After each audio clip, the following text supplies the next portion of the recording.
As you get ready for your questions, we'll take, I think we have a microphone, so feel free to raise your hand and we'll bring the microphone over.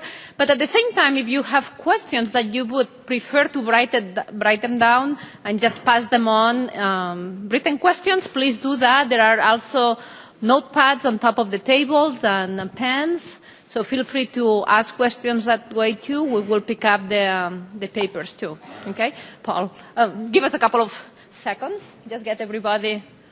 Yeah, we do have the first question. Thank you. Okay.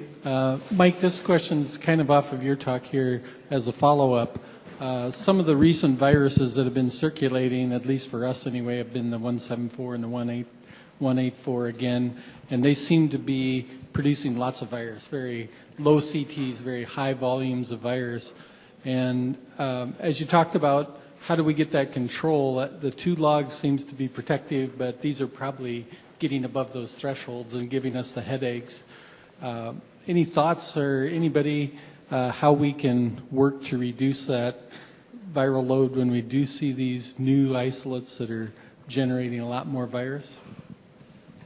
Yeah, I think that's my key point about the SU-73. You know, it's very possible that if we chose a 174, that threshold could be lower, higher or lower. But, you know, definitely both animal age as well as isolate, there's dramatic differences in terms of the viral load as early as 24 and 48 hours afterwards. And in my opinion, the higher the load, the more virulent and the harder to control. So I think on an individual animal, individual farm level, you know, it's really hard to develop strategies and approaches. But I think when you move to the population level, including isolates like those within a biofilter type thing, might provide more insight of where to focus, not only me as a vaccine developer, but it hopefully could give you a way to approach the problem differently in terms of management strategy, gill acclimation, other things. But I think you're right, those isolates have changed, are different, and those higher loads are super important. Mike, do you have plans to repeat some of that study or similar studies with some of the more recent isolates that Paul is referring to? Yeah, so our thought would be to do twofold. One is complete the first study, and if the hypothesis is true, we'll immediately turn around and do it again. But we would also try to move out of the lab relatively quickly and start doing it with customers. Because, again, as I said, customers have barns, they have regions, they already have their populations. And the quicker we can make this a tool that's adding value, I think the better. So I don't want to spend too much time in the lab. I think it deserves a couple of replicates, but the real proof is when it gets in Tim and Paul and Scott D's hands as to whether this adds value to what they're doing. I see another question there.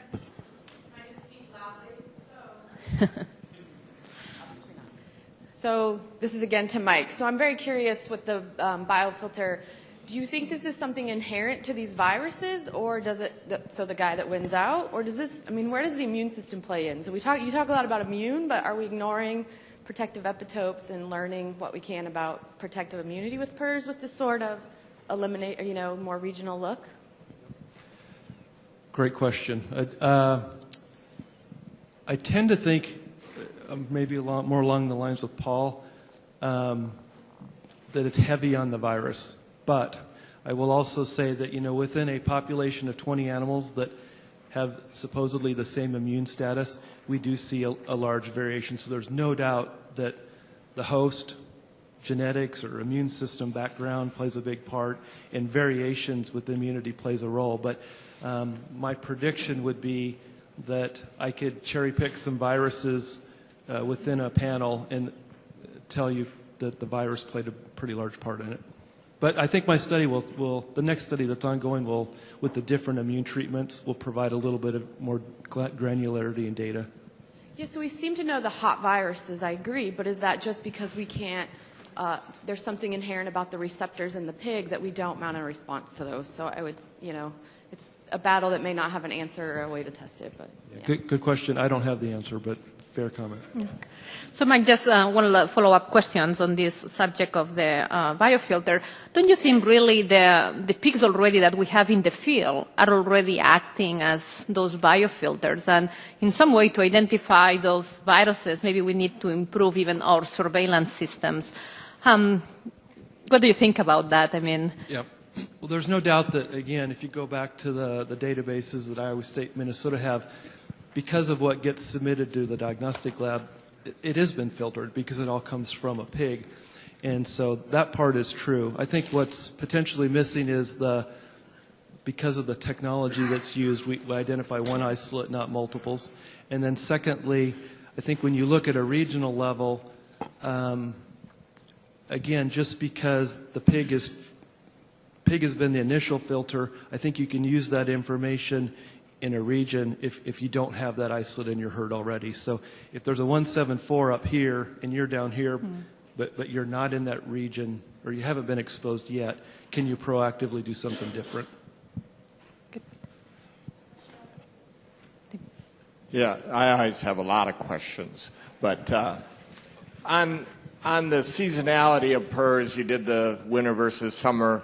Are you going to, is there the same type of graphs of incidence on filtered farms versus non-filtered farms? And also what Mike's data, is there incidence of the outbreak of PRRS on vaccinated farms versus unvaccinated? Those would be good charts to see as well.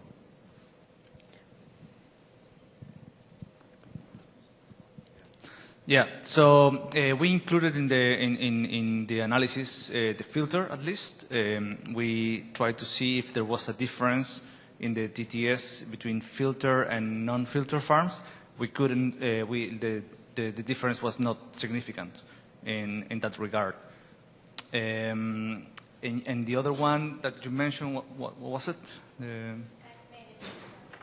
All right. So we had there the status where in which the farm was when it broke with PRRS, and we observed this difference between the ones that were using live field virus versus the ones that were vaccinated at the time of the break, in which the farms that were using the live field virus were able to achieve stability quicker than the other ones. Yeah, but I think the question was not just about the stability, but also incidence of breaks. Yeah. Whether you've been able to look at that data now between filter and non-filter farms. Yeah. Well, in regard to the incidence, I haven't done that. I don't know if you can say. And that might be, Montse, like these group of farms unfiltered, and then they were filtered. Yeah. You know, because. Yeah.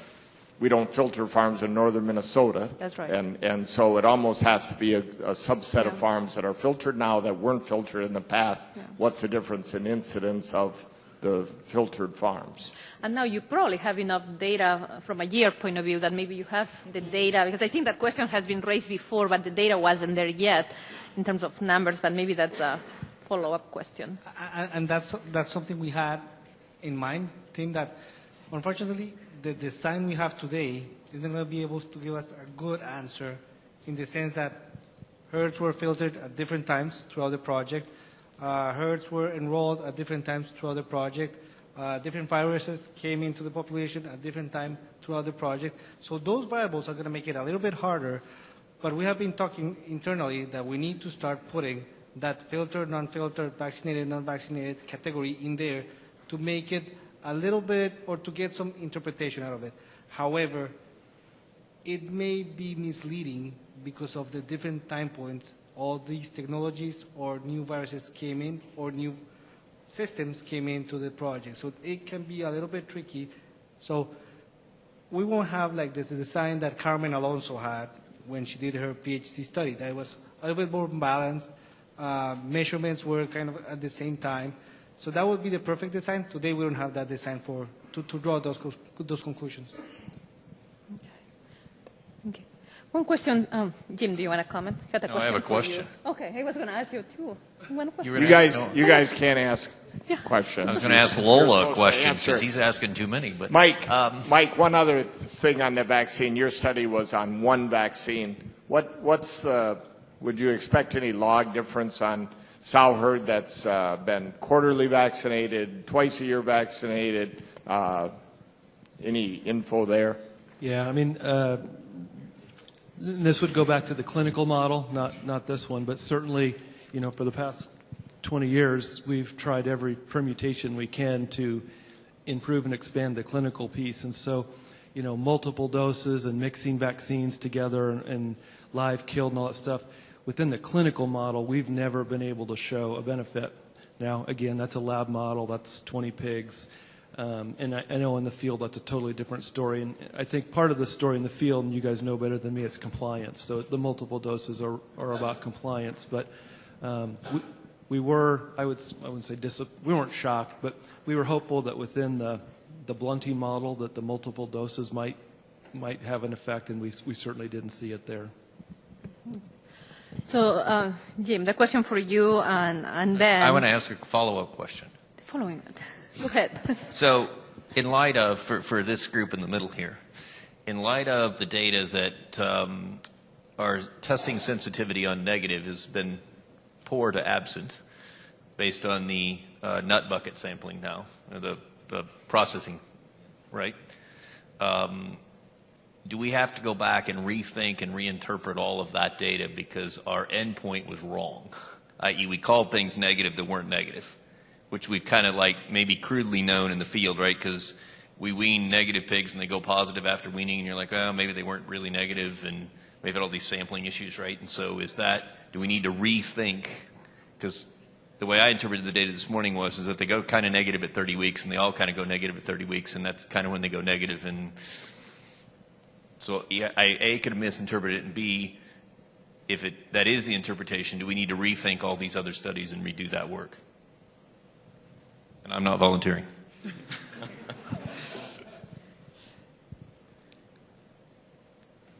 I think we do need to revisit the definitions from those previous studies. We were not talking about really negative. We did start the project calling time to negative, but then we shifted and talked time to stability because that's what the definition says, right? I'm not sure if the virus is there. It's not at least, it should, if it's there, it's below 10%, and so it's really low. And now, I don't want to say for the first time, but now we do have much more powerful tools where we can have a better understanding when at least in the farrowing house is truly kind of absent with the virus circulation at least. So we do have more tools now to make more, keep doing those studies and have a better understanding of the definition of the status of the shedding in that age group. Well, I just want to say I agree with Daniel. I don't think that we were wrong in the past. I think that we were good with the tools that we had, and now we have the opportunity, I think, to improve that diagnosis and make that definition better, I think. Is there a question there? Yeah. Hi, my name is Mohammed Suleiman. I'm from University of Saskatchewan, who work with John Harding.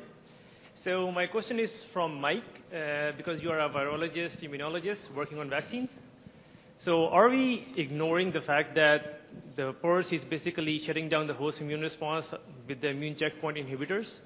So are you planning on doing some vaccine trials by deblocking the immune system and then boosting? That might help? So the question is, are we ignoring PRRS' ability to downregulate the immune system? Yeah, because in human side, a lot of immune checkpoint inhibitors are deblocked and then they are boosted, so they work way better than you're just trying to boost the immune responses against the virus without deblocking the inhibitors that are upregulated by the virus itself. Yeah, fair point, valid point, but also very complex. We've worked with Federico Zuckerman and others to try to counteract that downregulation by introduction of cytokines and other things, and that has not had a positive effect. And then, as I said, I only showed one example, but we've tried multiple ways of I'll just use the word immunostimulants as a generic way, but to try to increase or expand that immune response. And, to date, we haven't been able to do anything above and beyond what MLV alone does. But I think your point's valid, and if you have good ideas of study design to challenge it or to test it, I'd be open to hear it. We haven't come up with anything ourselves. Sure. Thanks. So, Jim, I think the data that you presented was quite fascinating, and in particular the relationship with pricing and so on. So what do you think? How can we, veterinarians and producers, help in some way change that? Is there in our hands or not? I mean, can we really, what can we do to minimize the risk of the cull transport movements? So if we make the assumption, and I think at this point it is an assumption, that cull transport is a big risk, and we have some anecdotal data is what I would call it at this point. We haven't confirmed that. We got to do more work to confirm that before we jump off the cliff. I think it gets back to the questions that is the industry structure built for success? And do we have to start advocating for changes in industry structure, right? I mean, we did that. If we think about what we did as veterinarians on the boar stud side, right? We just said we're not going to tolerate PRRS-positive boar studs. That's going to stop, and it's going to stop tomorrow, and that's basically what we've done.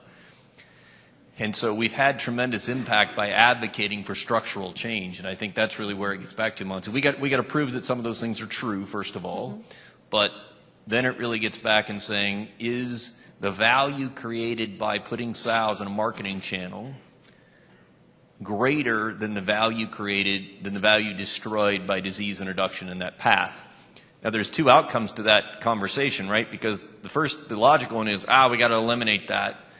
But if we keep score with dollars, there's also a very rational outcome of that says is that there's risk in that channel, and that risk has a cost, but the cost of that is actually less than the value created by marketing animals appropriately. And so what's the impact on basis price and everything else? So that's the bit we've got to sort out and say, what's the value destruction versus the value creation?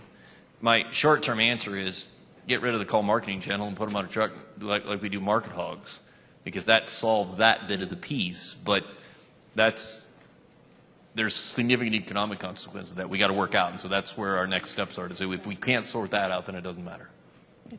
Yeah, Montse, I'd like to follow up, Jim, on that same line of thought.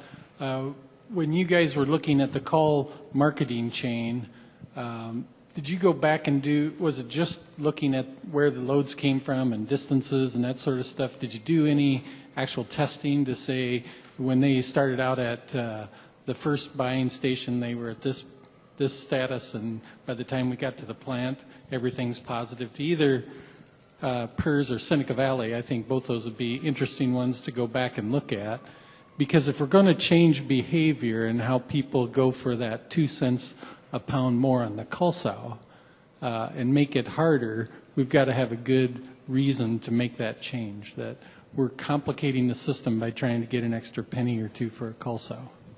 Yeah, so no, we did no testing, and there's another group, and Montse and Daniel and I are continuing to have discussions around what goes on at biosecurity at the cull buying. I mean, there's a continuing discussion. Schick has not dropped this. What we did was really kind of this pioneer piece to study that.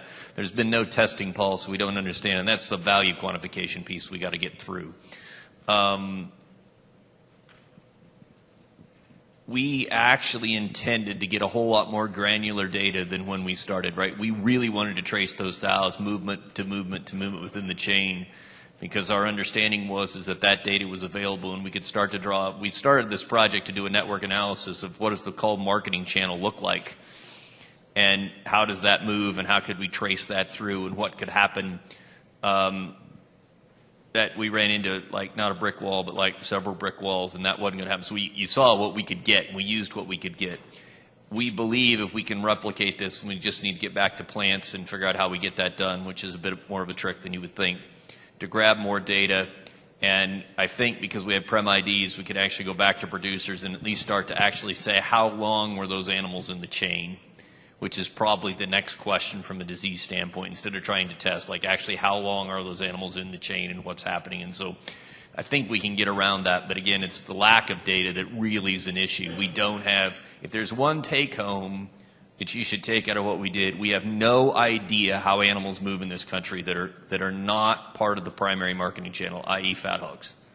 Yeah, I think Daniel's work that you did on the growth, I think you were involved with that with the growth finish, where you looked at the PRRS status and testing the pigs before the pigs left the farm, and then once they were at the abattoir.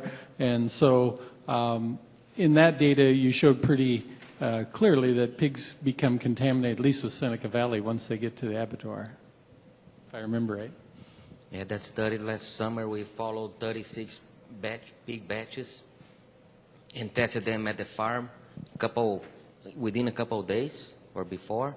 We also tested the pig group at the abattoir with oral fluids. All of those pig lots were negative for Seneca virus. We tested for PRRS too, but for Seneca, they all tested negative by PCR. And we also run the serology test available at Minnesota under Fabio Vanucci. They all tested serologically negative, but at the plant, 60% of the lots were positive by PCR. Still kind of trying to interpret what does that mean, but back to your point. Paul, along that line, I forgot, Fabio's doing some work now looking at planned exposure and how long do they shed and what happens. So trying to get some planned exposure model for SVA in the chain to actually say what's happening so we can, I think there's some work that'll answer some of those questions a little bit better. If you've been writing down questions, please, we can pick them up too if you have notes. Another question, more going back to one of the first presentations in the morning, you talk about the summer breaks and you've talked about the time to stability in the summer. Some of those data that you presented was counterintuitive to me. I mean, the fact that time to stability was lasting much longer, and even the summer breaks. What are your thoughts, or have you looked into what might be the drivers of those two different things? Maybe first on the, and that's actually a question for all of you, and also the ones of you who have experience in the field, in particular for the summer breaks. Is there any idea how those farms get infected? Any comments on that? Yeah, so that's what the data says. So we observed that the summer breaks take longer to achieve stability. We also can see in the data that few farms are achieving stability during the winter months. So I guess if a farm breaks in summer and it has to go through all this winter with a low likelihood of achieving stability, we have to wait till the next good season to achieve stability to next summer. I don't know if that's the main driver. I don't know what the producer or the manager is doing and taking what's driving the decisions to open the herd again. So I guess that's something that we have to look at. And I don't know if anybody else have any comments about that.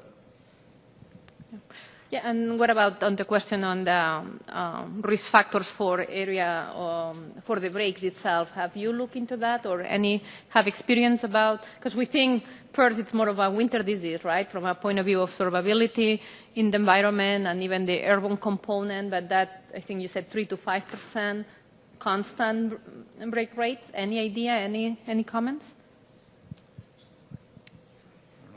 So yeah, so. I guess that the take-home message for that is we observed that summer breaks were at a low level, at 3%, but still there. Still many more breaks happening during winter and autumn, but I guess it'll be more like don't put down the guard during the summer months because breaks still occur and still can occur, and especially in these areas that we identify as high-risk areas. I would say we have looked at the seasonality of different regions, and we are seeing a clear trend of seasonality in the Midwest, in Minnesota and Iowa. We are not seeing that clear seasonality in other regions as North Carolina or Illinois. And maybe this is driven by certain things that are specific of those regions, and maybe we have to look at the commonalities and differences of those regions. Daniel? A comment on this and going back to the time delayed, right, relative to previous studies, delayed time to stability. Couple questions. One is, did you consider for the 41 weeks, did you define stability as the first negative test followed by 3 others, or did you consider the time to get the 4th consecutive test? That's the first question. Right. So we are working with the MSMP database. So it's when the herd declared itself being stable in that sense. So it'll be at the end of the 4th. The end of the 4th. So that explains a little bit of the difference. And the other question. And sorry. And this is also a subset of six systems. It's not the whole database. So I don't know if this is truly representative of what's going on in the whole population of farms. Yeah, and going back to those systems, not all systems, and a lot of systems in North Carolina, they don't really make the effort to go negative, right? They make the effort to keep the herd immunity up and try to live with the low prevalence virus there. So did those 6 production systems, do you know if there was an intent to become negative versus intent to just, I'm going to monitor and I'm not really making an effort to go negative? Yeah, so we chose these 6 systems because they are trying to achieve stability and go negative. Okay. And we selected them because they are managing the stability process in a fairly similar way. So, and that's why we work with them and didn't include any others, because each different system may manage and declare and have a different strategy to achieve stability. And as you say, some of them are just trying to manage the disease and live with it, and some others will go negative. These ones are trying to achieve that. Yeah. Thank you. Maybe there is another question there? I see. I just had one more comment for Jim. If you looked at the cold pig, the light pig market, you'd probably find a lot of similar things, that they get into buying stations, they get into packing plants, get resold out. There's also, right now I've felt the last couple months, there's more pigs that might have a local packing plant, but one of their other plants is a little bit short of pigs, and so they're trucking them to Nebraska or out east or something like that. So there's some abnormal movements if you looked at regular market pigs right now. And I like calling market better than fat. Pigs that are going across state lines that normally wouldn't, just because of the change in the packer. That's one of our questions for this spring, Tim, is that exact piece on market animals, on non-cull market animals, regular market animals. That's a question for us, and what factors are driving that, and is it availability and others. And so we've got some key questions around that, and I spent some time thinking about that because we've seen the same trend. On the cull, the lightweight cull animal, so not a quote-unquote cull sow, we know enough about that to know that the channel is similar to the cull sow marketing channel, but several orders of magnitude more complicated and more messy. So those animals are getting traded extensively and moving all over the place, getting remixed. We actually had an initial project to go look at that, and because there's no ear tags in those dudes, we can't figure out who they are. At the plant, we gave up on that because we couldn't get the channel in the middle, so that we had to abandon ship on that almost immediately once we couldn't get the internal data movements. But we've seen enough to know that that's several orders of magnitude more complicated, higher risk, higher blah, blah, blah. I mean, you could fairly easily theorize that that'd be a great way to move foot and mouth disease around, to just stick it in that channel, because it would be everywhere tomorrow. And so there's...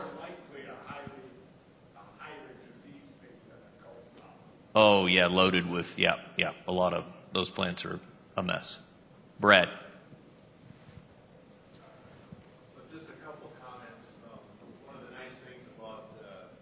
Google is you can get instantaneous information. So if you simply, on National Pork Board site, they have a list of all the top 15 sow slaughter plants. And the furthest one west is a few miles north of Topeka, Kansas, which is on Google Maps, or is about 6 hour and 41-minute drive from Guyman, Oklahoma. So I think the concept of these sows move a lot more. There's no slaughter plants in Minnesota. There's no slaughter plants in North Carolina. So those animals automatically are going to be transported a long ways. So my point, Jim, is that the data you showed is like the tip of the iceberg. This is a lot more dramatic, I think, as you start looking at that. And then the other comment I'd have for Mike, one of the things that, and related to a comment over here, is that with our USDA licensing studies, we're required to structure our experiments and then analyze the data by litter stratification, which I'm sure you're aware of.